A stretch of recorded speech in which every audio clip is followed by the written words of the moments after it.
पूर्ण एपिसोड पाहण्यासाठी डाउनलोड करा सोनी लिव्ह ॲप।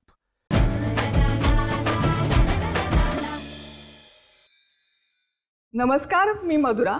आज काय बनवूया या जगातील सर्वात कठीण प्रश्नाचं उत्तर सोपं करायला मी आली आहे। चला तर मग सुरुवात करूया। आज काय बनवूया?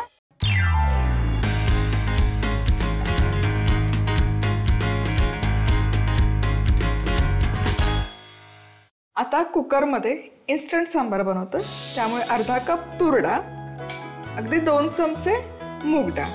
मूग डाळ घालणं अगदी ऑप्शनल आहे, नाही घातली तरी चालेल, पण सांबरला तो एकसंधपणा छान येतो म्हणून मूग डाळ घातली। पाणी घालायचं आणि अर्थातच डाळी स्वच्छ धुवून घ्यायची। डाळ स्वच्छ धुवून झाली की यामध्ये 1.5 कप पाणी घालायचं आणि वाफेवर शिजवणार असाल तर 5 मिनिटं हाय हीटवर आणि मग पुढचे 10 मिनिट लो टू मीडियम हीटवर। शिट्ट्या काढणार असाल तर 3-4 शिट्ट्यांमध्ये डाळ व्यवस्थित शिजते।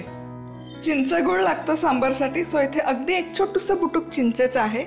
यामध्ये घालायचं आहे थोडासा गुळ, 2 चमचे गुळ, पाणी, आणि हे सोक करण्यासाठी एक अर्धा तास आपण ठेवून देऊया।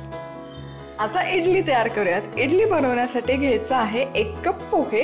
जाडे पोहेच मी इथे वापरते, जे कांदे पोह्यांसाठी आपण वापरतो तेच पोहे आहेत। झाकण लावायचं आणि डुरकन याची छान एक पूड तयार करून घ्यायची। खूप बारीक पीठ तयार करायची गरज नाही, ओबडधोबडच करायचं। आता बाउलमध्ये घ्यायचंय हा पोह्यांचा रवा, जो आपण तयार करून घेतलेला आहे, हा सगळा काढून घेऊया। यामध्ये घालायचं आहे 1.5 कप जाडा रवा, जो आपण उपमा वगैरे बनवताना घेतो तो। ते यात घालूयात चवीनुसार मीठ। हे करूयात व्यवस्थित एकजीव, कालवून घ्यायचं बेसिकली। पोह्यांमुळे काय होतं ना, छान अशी इडली मऊसूत व्हायला मदत होते। आता यामध्ये घालूयात अर्धा कप दही आणि अर्धा कप पाणी।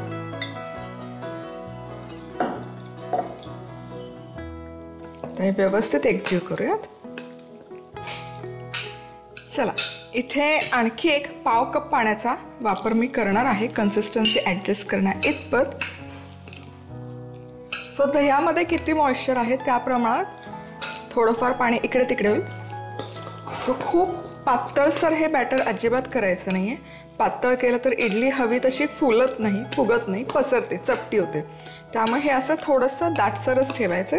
आता यावर झाकण ठेवायचं आणि एक साधारण 15 मिनिटं मुरण्यासाठी हे ठेवून देऊयात। आता चटणी तयार करूयात। तर सगळ्यात आधी पाव कप इथे घ्यायचं आहे डाळवं, आणि डाळवं आधी हुरकन फिरवून घ्यायचं, म्हणजे त्याची पूड तयार करून घ्यायची। काय होतं ना, खोबऱ्यासकट घातलं की ते हवं तसं बारीक होत नाही, त्यामुळे आधी ते करायचं। मग आता इथे घालायचं आहे 1 कप ओल्या नारळाचं चव। हे अगदी अचूक प्रमाण आहे, या प्रकारेच मी चटणी करते आणि जबरदस्त होते। 2 हिरव्या मिरच्या, 1च लसूण पाकळी। लसूण घालणं अगदी ऑप्शनल आहे, पण आवडीप्रमाणे। मीठ आणि साखर। आता हे सुकंच आधी फिरवून घेऊयात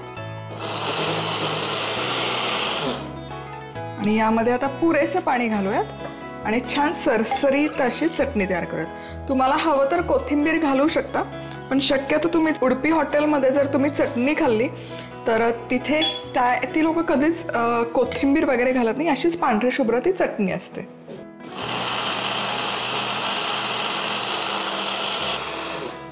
चला, चटणी आहे आपली तयार आणि ही काढूयात बाउलमध्ये। आहे की नाही परफेक्ट रंग, कन्सिस्टन्सी। चला, इथे डाळ आपली व्यवस्थित मी वाफवून घेतलेली आहे। आहा, छान शिजली आहे। आता ही एकजीव किंवा एकसंध करूयात। कन्सिस्टन्सी ॲडजस्ट करण्यासाठी पुरेसं पाणी घालायचं आणि छान अशी घोटून घ्यायची। तर डाळ छानपैकी घोटून झाली की यामध्ये आपण घालतोय बाकी आपले सगळे जिन्नस। सगळ्यात आधी डाळीमध्ये आपण घालूयात सांबार मसाला। सो साधारण हा 2 मोठे चमचे सांबार मसाला आहे। थोड्याशा मेथ्या, मेथ्यांची चव खूप छान उतरते या सांबारमध्ये, त्यामुळे मी घालते। नसेल आवडत नाही घातलं काही हरकत नाही। लाल तिखट, हळद आणि चवीपुरतं मीठ. आणि पुन्हा आणखी थोडंसं पाणी घालूयात, कारण हे आपण आणखी शिजवून घेणार आहोत. हा मसाला छान घोटून घ्यायचा. आता हा जो चिंच गुळाचा आपण कोळ तयार करून घेतलाय, हे छान मॅश करायचं, हातानेच चुरून घ्यायचं आणि हे पूर्ण पाणी सांबरमध्ये घालूयात. आता यामध्ये आपण घालतोय भाज्या. भाज्यांमध्ये घालायचे वांग, आवडीप्रमाणे भाज्या घालू शकता, लाल भोपळा, शेवग्याच्या शेंगा, कांदा. कांदा नसेल आवडत सांबरमध्ये, नाही घातला तरी काही हरकत नाहीये, आणि टोमॅटो. थोडंसं पाणी घालतेच आहे मी. बस, काही करायचं नाही, झाकण लावायचं याला आणि एक फक्त मध्यम आचेवर शिट्टी काढायची किंवा एक 10 मिनिटं फक्त मध्यम आचेवर वाफवून घ्यायचं. सो आता हे इडली पात्र घेतलेलं आहे, यामध्ये थोडंसं तेल घालायचं, एखाद ड्रॉप, आणि हे छान तेलाने ग्रीस करून घ्यायचं, म्हणजे मग इडली याला चिकटत नाही स्टीम झाली तरी. चला तर मग हा रवा आहे ना छान फुलला आहे, तुम्ही बघू शकाल, आणि कन्सिस्टन्सी पण अचूक आहे, परफेक्ट आहे. याच्यापेक्षा सैलसर करायचं नाही आहे. आता इन्स्टंट बनवतोय, यामुळे अर्थातच यामध्ये घालायचं 1 चमचाभर फ्रूट सॉल्ट. लेमन फ्लेवर कुठला, फ्रूट सोडून कुठलाही प्लेन किंवा लेमन फ्लेवर वापरू शकता. चमचाभर पाणी हे ॲक्टिवेट करण्यासाठी, आणि हे आता पटकन मिक्स करूयात.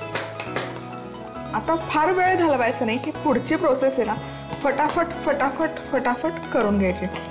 आता हे जे आपण पात्र ग्रीस करून घेतलेलं आहे, यामध्ये घालूयात पटकन हे बॅटर.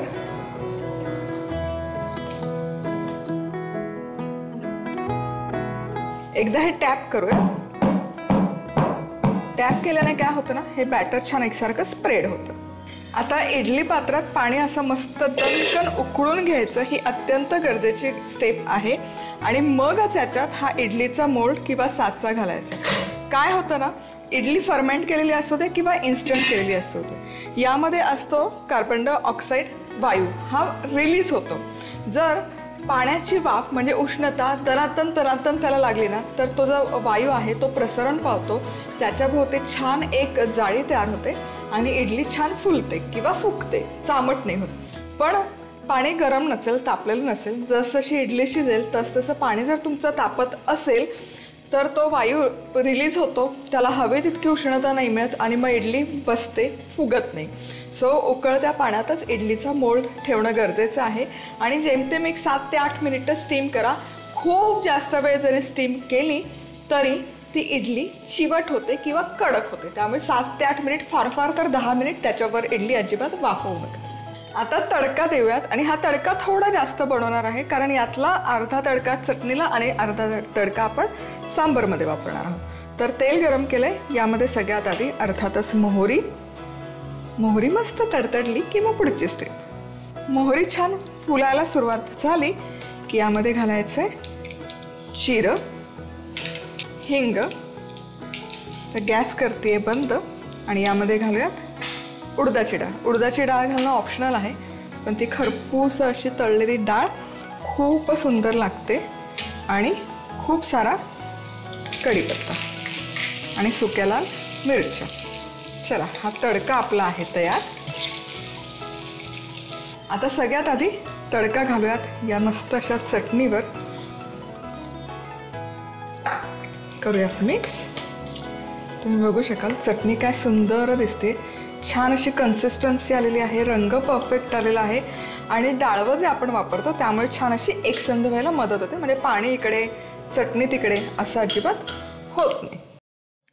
चला, आता सांबरची पोझिशन चेक करत. वा, आहा हा, एवढा मस्त सुवास दरवळतोय. तुम्हाला खरंच सांगते, अजिबात आत्मस्तुती करायची म्हणून बोलत नाहीये. छान या भाज्या मस्त शिजलेल्या आहेत. इथे फक्त 8 मिनिटं मी हे वाफवून घेतलेलं आहे. वा, क्या बात आहे. इडली मस्त फुललेली आहे, टम्मकन झालेली आहे. आता ही बाहेर काढूयात. गरम गरम वाफळती अशी इडली. पूर्ण एपिसोड पाहण्यासाठी डाउनलोड करा सोनी लिव्ह ॲप.